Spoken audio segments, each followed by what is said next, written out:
టీడీపీది పోరాట DNA.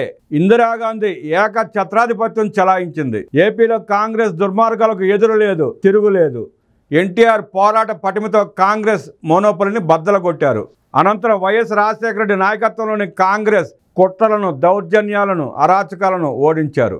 Naxal తీవ్రవాదుల claymore mines సహా హింసా చర్యలను చంద్రబాబు ఎదురొడ్డి పోరాడారు. ఫ్యాక్షనిస్టుల రక్తపాతం, మత కల్లోలాలు ఎదుర్కొని శాంతి భద్రతలను కాపాడారు. యువగళం పాదయాత్రపై దమనకాండను ఎదురొడ్డి లోకేష్ వీరోచిత పోరాటం పటిమ ప్రదర్శించారు. జగన్ బాబా 40 దొంగల ముఠ కలలో కూడా రెడ్ బుక్ను కలవరించే స్థితికి తెచ్చారు.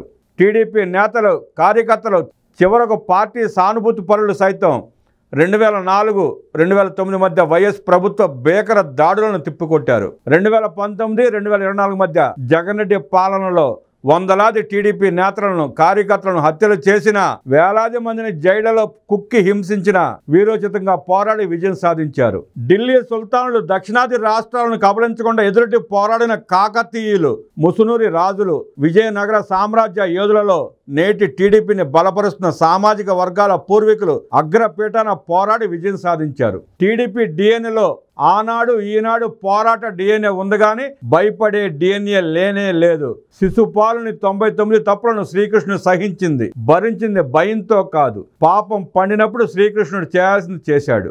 అరాచకవాదుల ఆట ఇంటర్వెల్ వరకు సాగుతుంది. ఇంటర్వెల్ తర్వాత బల్లాల దేవుడైన కుప్ప కోలక మానడు. కూటమి ప్రభుత్వం సూపర్ 6తో సహా ప్రతి హామీలు అమలు చేస్తోంది. ప్రజలలో, ప్రత్యేకించి పేదలలో ఈ ప్రభుత్వం పట్ల సానుకూలత పెరిగినట్టు సుపరిపాలనలో తొలి అడుగు ఇంటింటి ప్రచార కార్యక్రమంలో వ్యక్తమవుతోంది. అభివృద్ధి విషయంలో టీడీపీకి పోటీ లేదు, సాటి లేదు. పెన్షన్దారులు 80% మంది 2024 ఎన్నికల్లో వైకాపాకు ఓటు వేశారు. నేడు 4,000 రూపాయల పెన్షన్తో 80% మంది పైగా టీడీపీ వైపు మారారు. అమ్మఒడి ప్రభావంతో వైకాపాకు మహిళలు అధికంగా ఓటు వేశారు. నేడు తల్లికి వందనంతో మహిళలు అత్యధికులు కూటమి వైపు మారారు.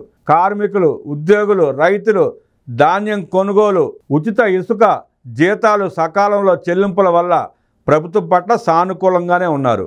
సప్లా నిధులు దారి మళ్లించకుండా వారి స్వయం ఉపాధికే ఖర్చు చేయడం వల్ల ఎస్సీ, ఎస్టీ, బీసీ, మైనారిటీలు సంతోషంగా ఉన్నారు. 16,347 ఉపాధ్యాయ నియామకాలు, 6,100 పోలీసు ఉద్యోగ నియామకాలు, 9,40,000 కోట్ల పెట్టుబడుల ద్వారా 8,50,000 ఉద్యోగ అవకాశాల వల్ల యువత కూటమి వైపే ఉన్నారు. రానున్న 4 ఏళ్లలో ఇది మరింత పెరుగుతుంది. వైకాపా అబద్ధపు ప్రచారాలు, కుట్రలు ఇప్పుడు సకాలంలో ఎండగట్టబడుతున్నవి. గతంలో లాగా ఇప్పుడు కోడికత్తి, గొలకరాయి, వివేక హత్య లాంటి కుట్రలను కూటమి ప్రభుత్వం సహించే స్థితిలో లేదు. కుల, మత, ప్రాంతీయ విద్వేషాలు, ఒక్క ఛాన్స్ నాటకాలకు మోసపోయి 2019, 2024 మధ్య తమ ధన, మాన, ప్రాణాలకు, ఆస్తులకు ఎలా ప్రమాదం ఏర్పడిందో ప్రజలు మర్చిపోవడానికి నేడు సిద్ధంగా లేరు. ప్రభుత్వం, కూటమి పార్టీలు కూడా కుల, మత, ప్రాంతీయ విద్వేష ప్రచారాలను సహించే స్థితిలో లేదు. వ్యాపార, పారిశ్రామిక వర్గాలు నేడు భయం లేకుండా స్వేచ్ఛగా వారి వ్యాపారాలు చేసుకోగలుగుతున్నారు. వారిపై దాడులు లేవు. ప్రభుత్వం పట్ల కులాలకు అతీతంగా సానుకూలంగానే ఉన్నారు. మరి 2029లో జగన్ బాబా 40 దొంగలు ఎలా అధికారంలోకి రాగలిగారు? అది మైండ్ గేమ్ మాత్రమే.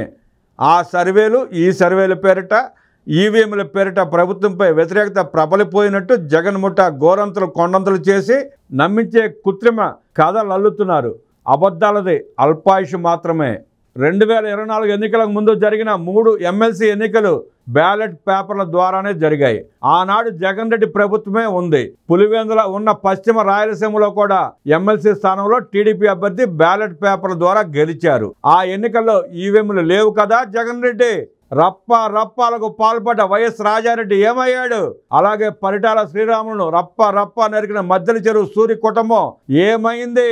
ప్రజాస్వామ్య పందాలోకి మారకుండా జగన్ రెడ్డి రప్పాలు, అబద్ధాలు, కుట్రలు నమ్ముకుంటే వైకాపా భవిష్యత్తు కనుమరుగే. జగన్ రెడ్డి ఒక్కో అరాచక యాత్రకు కోటాను కోట్లు దోపిడీ డబ్బు ఖర్చు చేసి తోలుకొచ్చే జనం వాపే గాని బలుపు కాదు. సీఎం అంటూ మాఫియాలు, సైకోలు చేసేది కాకి గోలేనని ప్రజలకు స్పష్టంగా తెలుసు. 2029తో పాటు 2034లో సైతం కూటమినే ప్రజలు గెలిపిస్తారు. స్వర్ణాంధ్రను సాకారం చేసుకుంటారు.